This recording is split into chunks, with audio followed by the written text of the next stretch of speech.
Yung salad ko na beetroot and potato. Yan. Saka nilagyan ko ng mayonnaise. Pero ang complete ingredients nito, beetroot, potato, carrots, Baguio beans, boiled egg, and pickle relish. Ayan. Saka mayonnaise. Ay, ako lang yung kakain.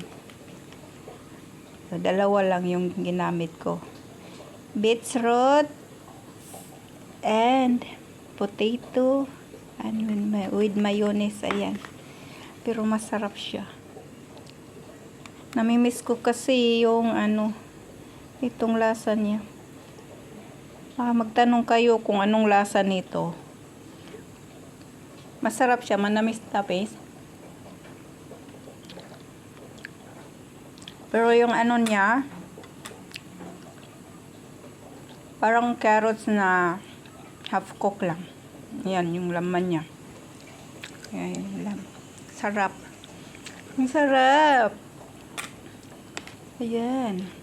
Sa hilig kumain ng gulay, ayan.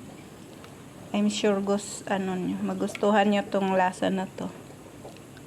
Pero ito lang ang ingredients lang nito ay beetroot at potato. Nilagyan ko ng mayonnaise. Ayan lang. Ayan na siya. Yummy. Namimiss ko kasi to. Kaya nagawa ako. Ayan. Thank you for watching. It's it.